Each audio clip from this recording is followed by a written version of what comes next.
Assalamualaikum, selamat pagi dengan saya Agus Wibowo, Prodi Ekonomi Pembangunan.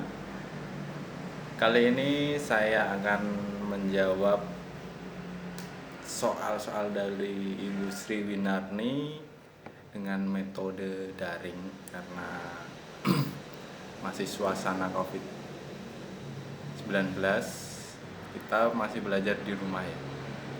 Saya akan jawab tugas dari Bu Sri Winarni, yaitu pengantar sosiologi semester 2 Universitas Utara. Tugas tanggal 19 Juni yaitu yang pertama, faktor-faktor apa saja yang mempengaruhi jalannya proses dan yang menghambat terjadinya perubahan masing-masing. Jadi faktor yang mempengaruhi jalannya proses perubahan sosial budaya.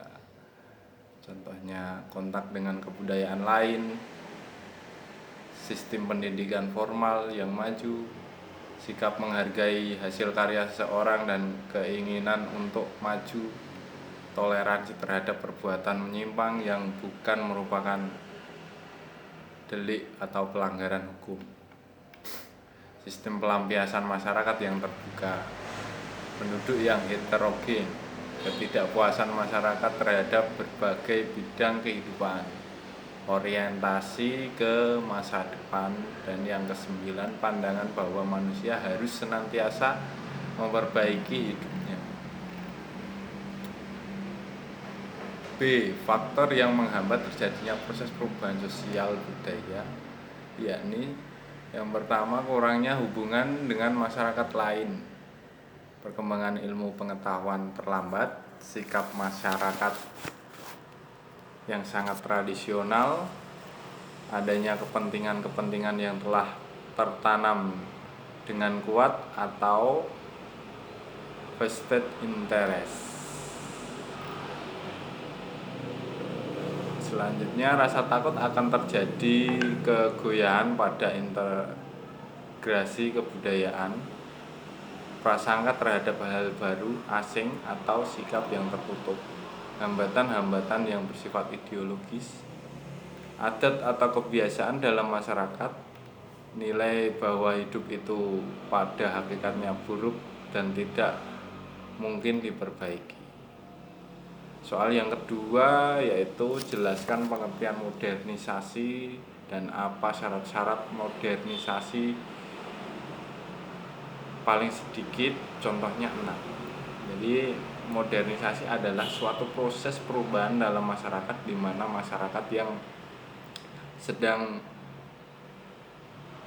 merubah pola pikirnya atau memperbarui dirinya ke arah yang lebih maju untuk mendapatkan ciri-ciri atau karakteristik yang dimiliki oleh masyarakat modern. Jadi seseorang atau sesuatu masyarakat luas dapat dikategorikan sebagai masyarakat modern apabila masyarakatnya atau orang tersebut memiliki karakteristik sebagai masyarakat modern yang secara umumnya ciri-ciri tersebut dengan menggunakan teknologi dan memiliki tata cara hidup yang lebih maju.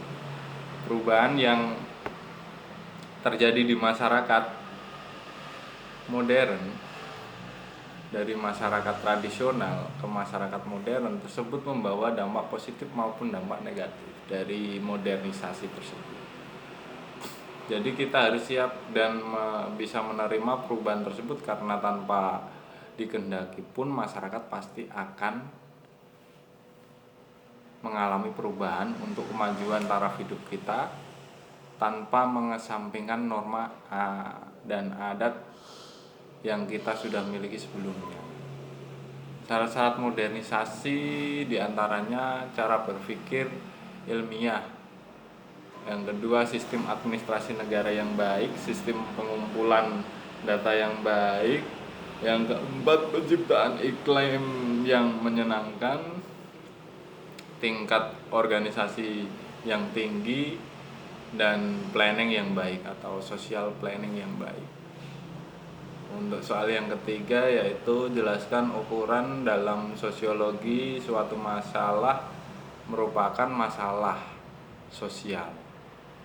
Jadi jelaskan Yang pertama, kategori utama suatu masalah sosial yaitu tidak adanya persesuaian antara ukuran-ukuran nilai sosial dengan kenyataan-kenyataan serta tindakan-tindakan sosial.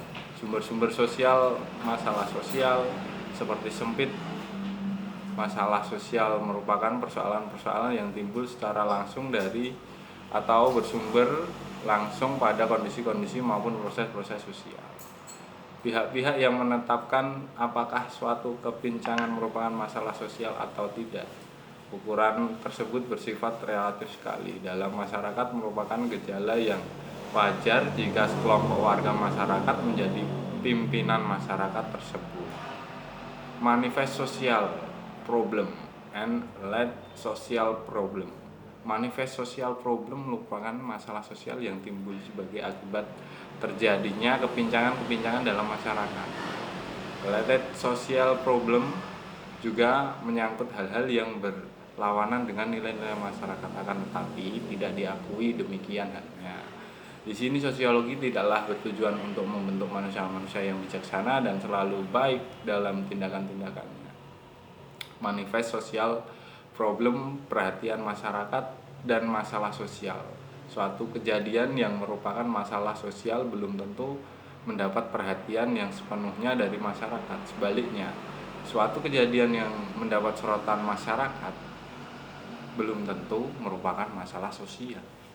Soal yang keempat yaitu jelaskan secara sosiologis bentuk-bentuk disorganisasi keluarga. 6 saja. Yang pertama, hubungan di luar nikah, buruknya komunikasi, hilangnya pimpinan keluarga atau pemimpin keluarga, persoalan kejiwaan, perceraian, alkohol dan obat-obat terlarang. Untuk soal yang terakhir, yang kelima, yaitu bagaimana pencemaran dapat terjadi dalam lingkungan hidup manusia.